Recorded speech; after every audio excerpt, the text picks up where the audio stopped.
another episode of Your Sisterly Love with Shayna and Candace. Yay! It feels like it's been a month of Sundays, but we are here. Forever. Praise the Lord. And we are here to serve you and be a blessing into the ears of those that are listening. Oh, to be kept. Let me tell you where I got that from. My coworker and I were talking last night. She said she went to this church and this woman, I guess while the preacher was preaching, this woman stood up and you could just feel her pain in her soul, or just say, "Oh, to be kept." She shouted. And you just knew he was in the place. Oh my goodness. She said that. Oh, to be kept. Oh, I'm going to start saying that from now on. That's my new word. I like that though. Oh, to be kept. That's deep. Like, After all I've been through. That could be I faced this circumstance and that circumstance, but to be kept. But God. Oh, to be kept. Holy Ghost. Y'all, thank you so much for being so patient with us as we took this short little break from me having my first child, my first born, my son. Yes, Virgin Mary. Oh, I don't think I was a virgin to have a baby, but I mean, obviously you can't be a virgin to have a baby, right? Unless I'm Mary, and I didn't have no Jesus. more immaculate conceptions around here. Hadn't heard of it since. So what is one lady? They lie. But oh my goodness, yeah. So we're just gonna go ahead and get right into this. Y'all know how it is. If this is your first time listening, then this is Sisterly Love. This is a space where I talk to my sister Candace, and she talks to me about all things going on with women and lives and livelihood and blessings and blessings of obedience and the curse of disobedience. Let's get into the remember where when. you go with this. Remember when. All right, so you all know how this works. I going to give us a blast from the past, basically. So Shayna, since the school year is just now starting up, for me, this is August.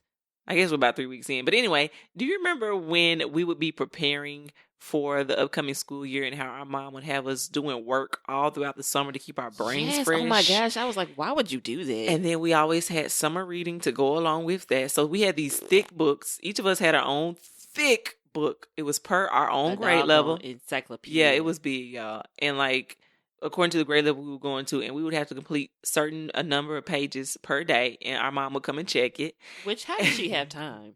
And that is amazing question. She like, worked. Don't you want to just eat and go to sleep? But you know what? It kept us busy. It kept our minds sharp. On top of that, we had our summer reading that we had to take.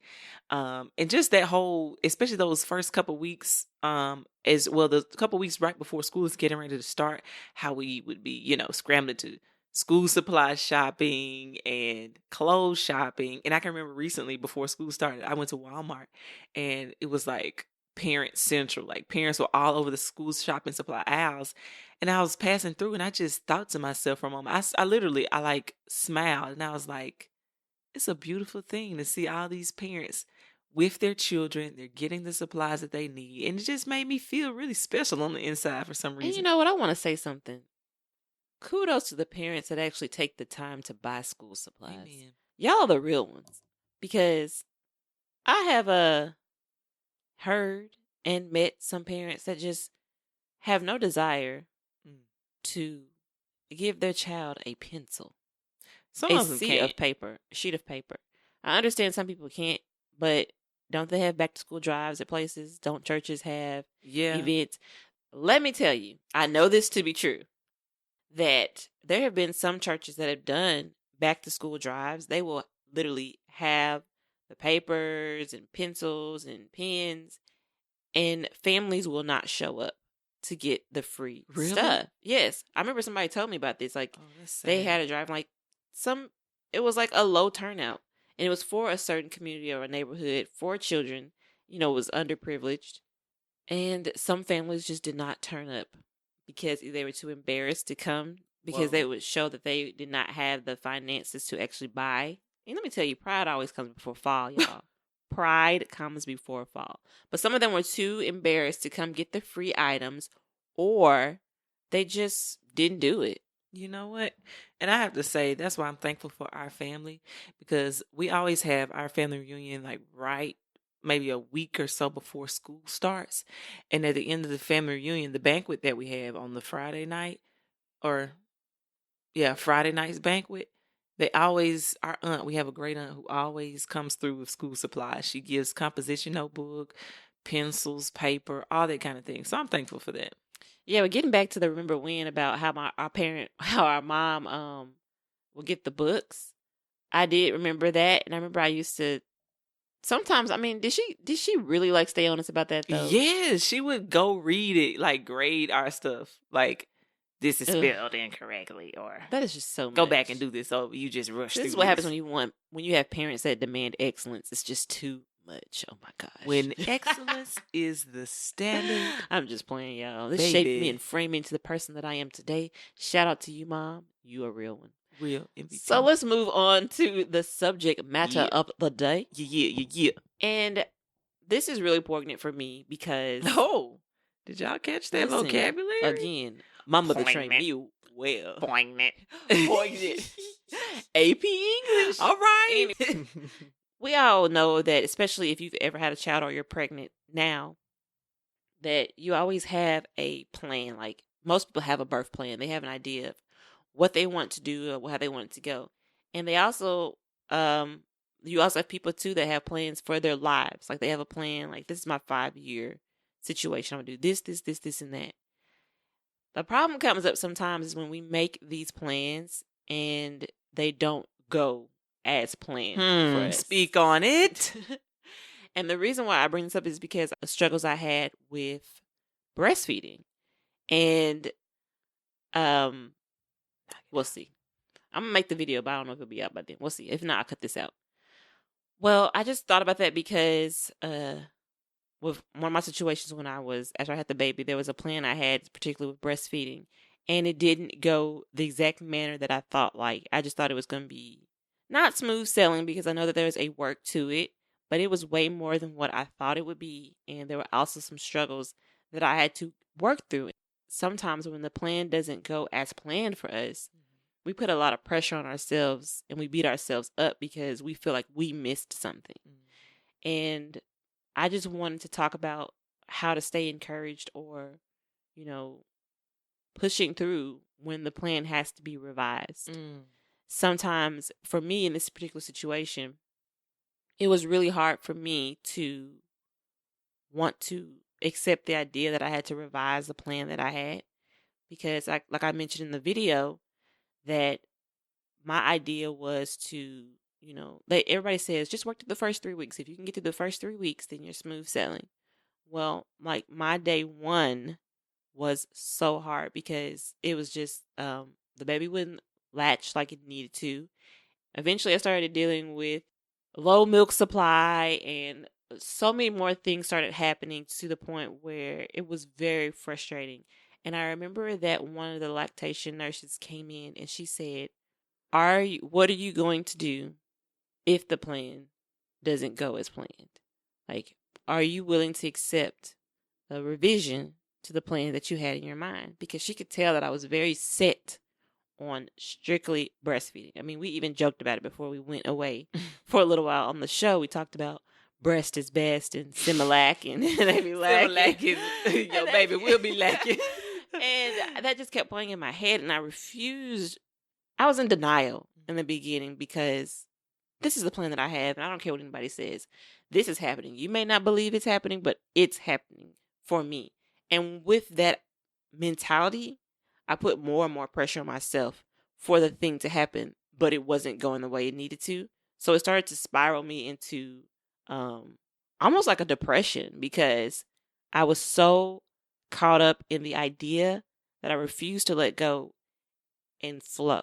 And I didn't know if you've ever had that situation before to where you are so tight, you are so hung up on a plan that you have that you refuse any other option, even if it is still good, because you have an idea in your head of how you want something to go. I have a few instances, especially being a school teacher, it's all about being prepared. You have to do your lesson plans.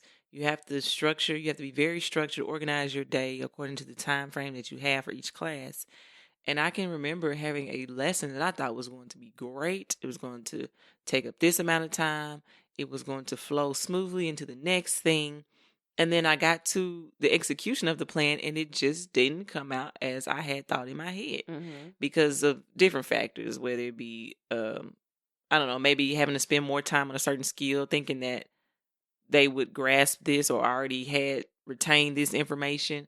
But whatever the case may be, I had to realize, okay, forget the plan. Let's get creative. Let's spend time on the skill or whatever it is that we need to spend more time on to make sure that they're getting the best that they can.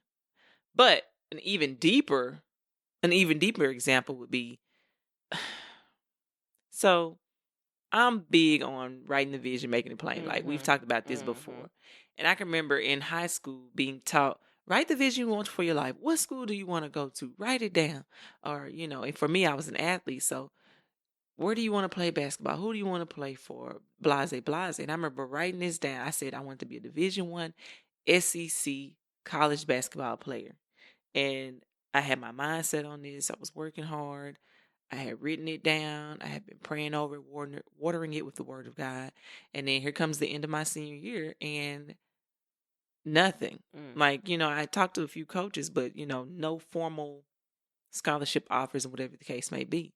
And it became discouraging. And I think we talked about this before too, when I decided to work really hard that summer and you came in the room one day when I was tired. Hand in the hand of the man. Yes. Still the waters. So Shayna came in and picked me up with that song from Family Matters. And it really has stuck with me, to be honest. But anyway, moving forward, I went that whole freshman year of college.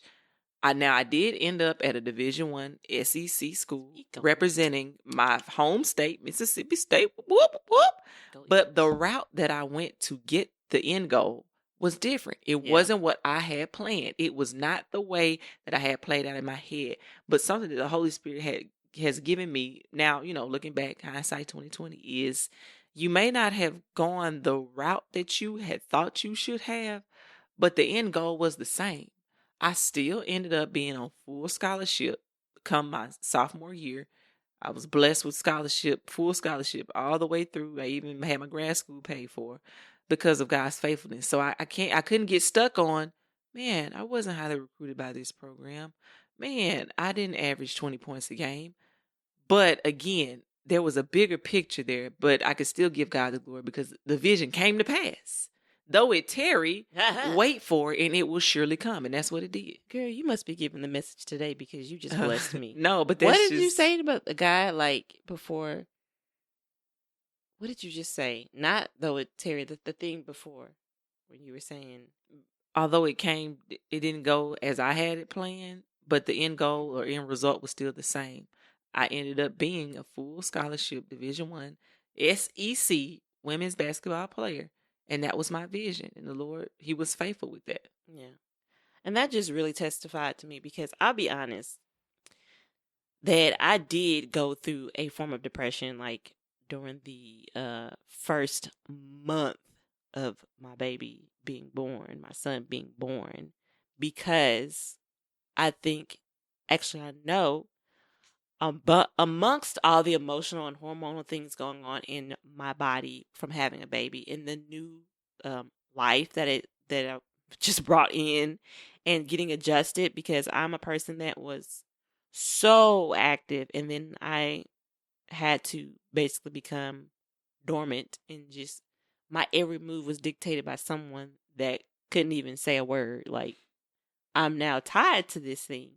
And amongst all that, also the fact that I was having such a struggle with the breastfeeding, and it was truly a desire of my heart to breastfeed, that it just all came to a head, and I just couldn't see what I had in front of me. I was too busy focused on how hard it was and how the plan wasn't working, the plan that I had, that I could not stop for a minute and see where God has blessed me still. Because And I had to say that to myself one day. I was like, Shayna, there are people that are having so many other issues. There are people that cannot have children.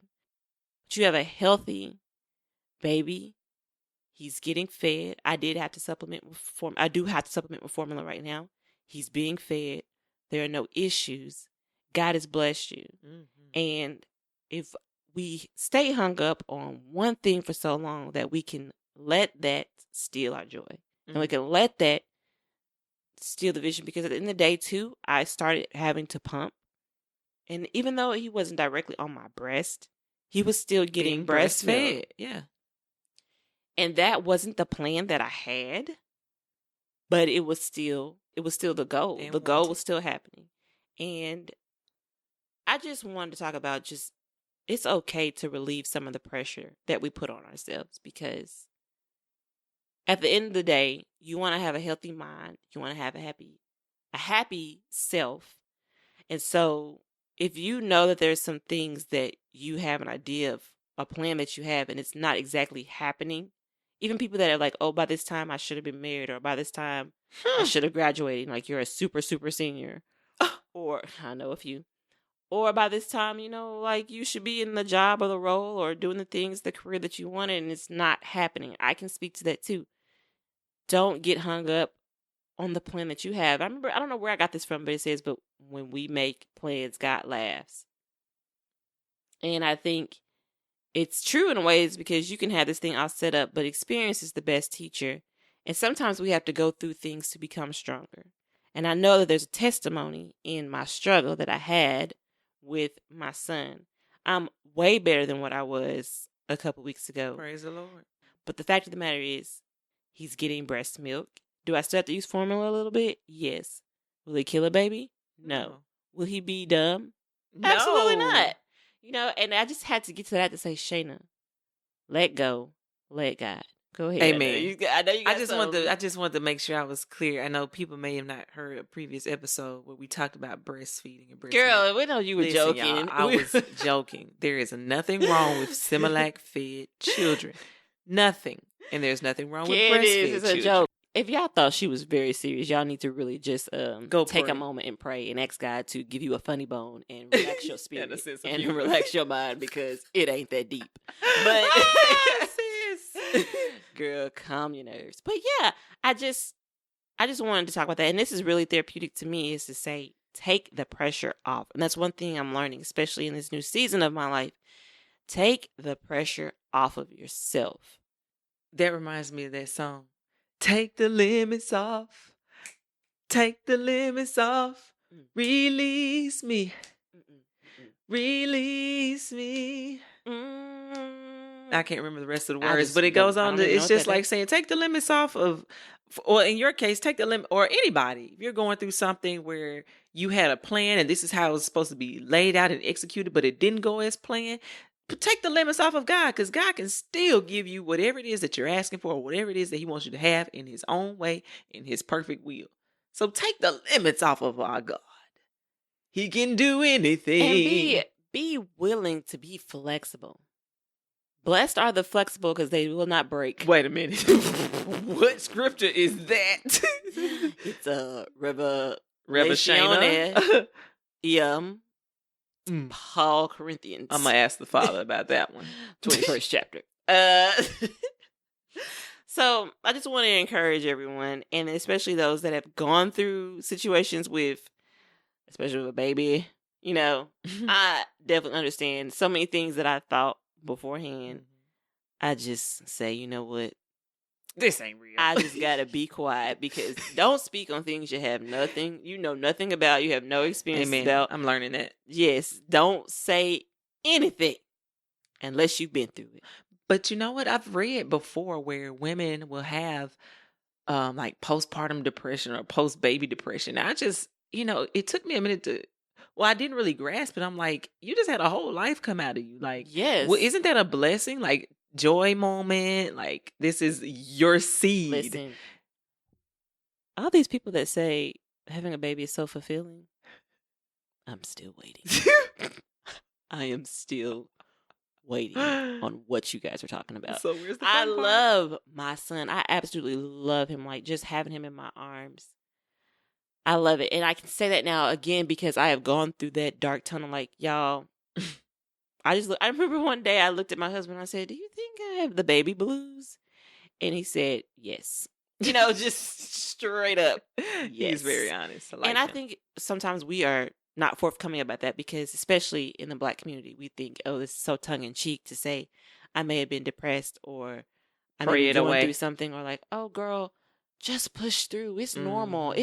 You're going to make it. Okay, well, how? You know what I'm saying? Can you help me, please? All I see is clouds, and nobody is telling me or showing me how to get through it. And as a matter of fact, I'm going to make a video about that as well, about how I got through. And I'm a very private person, but I really feel like it helps to talk about these things because you sometimes feel like you're the only one. I, again, put more pressure on myself because I felt like I was crazy, like something was wrong with me because I was not just rainbows and sunshine and skipping and so happy that he's here and I'm a mom and I just picked it up like this. It's so simple. And we just think, oh, something's wrong with me because I don't feel that way. Like sometimes I would look at him and be like, I don't think this is for me. You know, like I was like, I don't think I could do it. I don't think maybe this was not a good idea. Like that's how I felt sometimes. But now I can say, I love him and I'm enjoying these moments. Even when he cries, like I used to get anxiety, like just being alone with him because I would feel overwhelmed. And it's so much more that, I mean, again, it all goes back to having this pressure on yourself. And if we can learn to alleviate that and talk about whatever is going on and be willing to revise your plan, there's freedom in that. Yeah. You know, a couple of things. Number one, I'm still stuck on you saying, all I see is clouds. I'm going to start saying that. It's hilarious. But number two, thanks for my struggle being funny. So thanks. You got to find the silver lining in something, right? All right. You know, we laugh and giggle. But anyway. A cloudy day. I'm really proud of you, Shayna, because you're being very transparent. And Shayna is typically very, very private. But I think it's important that you're transparent about these things to share. Number one, to kind of help heal you through the process. But number two, there's so many other women that are likely having the same experience as you or will likely have that experience. And so to know that they're not alone in that journey or that process, that is a testimony in itself. So thank you for touching the lives of so many of our listeners. Oh my gosh. And if you like, you can purchase our new book for only $9.99 to support the ministry of Silver Sister Love. I know this might have gone like segue into like how, depression. I wasn't trying to do that, but I do just want to say like, I found the root of my issue was the pressure. And I think how common is that we aren't willing to change the plan and we put more pressure on ourselves to make the plan happen. And the more the plan doesn't happen, the more pressure. I've even done that to myself before, like in college, like this is gonna happen. And then you just start getting stressed. You start rubbing your head, your face starts breaking out and your hair starts falling. You eat Chick-fil-A every day. Because you're stressed. Bring it back. You are stressed. Come back. Because you want it to work and it won't work. She said, let go and let God. Yo, like, that's funny because I've been eating Chick-fil-A for like the past 4 days. Listen, I ate Chick-fil-A every day. I ate fried chicken every day for like a whole week during one of these pregnancies. It was Chick-fil-A, Raising Cane's, Popeyes. And I was like, this is dangerous. You know what? I'm living on the edge. Come back. Do not make my sweet nephew tea and lemonade. Anyway. Greasy brained. So that is that.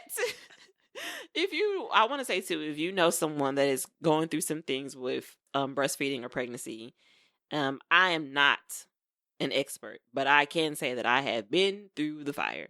So if you have anything going on, I don't have a problem with you guys reaching out to us on our Twitter or our Facebook. If you want to be anonymous, you can shoot us an email. I'm here, and I'm going to talk about that some more in my video. Be sure to look for that. I'll make sure it gets retweeted on our page or whatnot. It just helps to have somebody to talk to, and it also helps to know that you're not alone. So you are not alone from before time began. All right. If you want to know how to follow us, you can follow us on Twitter at Sisterly Love Pod, P-O-D. On Facebook, Sisterly Love Podcast. You can also you can subscribe to our podcast on iTunes. We actually have a video that I finally finished that shows you how to subscribe. Go on our page on Twitter or Facebook and you can see it. You can go right into iTunes. If you're an Android user, don't worry. I'm going to have a video for you guys too, maybe. But you can use any app that's good for podcasts, and our show will be on there. Look for the 2 stick figures with our faces on there. It's called Sisterly Love. And let's move on with the rest of our show. Pianist to come up and play softly behind me before I begin this altar call.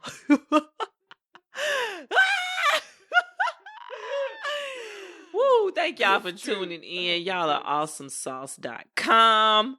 Until next time. No. Can you guess it? Can you guess it? Stop. All right. Anyway, you have 3 guesses. I'm not going to give you a hint, or should I? We'll see. All right, here we go. Now, I'm going to be quoting a scene, so it'll be more than one character. So you'll catch on. Okay. I'm back. I quit all that stuff, I told you he was clean. I don't care. Look, I'm straight, man. Can't you see I'm straight? He's straight. Listen to him. I'm back in the group, Tell me I'm back in the group. You ain't in this group. Don't you get it? You blew it. The crowd went wild when he jumped on stage. He's the one who blew it, Corn. Paul, Corn, Blue. Baby, all I'm asking y'all is for another chance. Come on now. I know. What is it? The 5 heartbeats. One guess. Wait. Got 2 more. What, Blue? Temptations. Ding, ding, ding, ding, ding.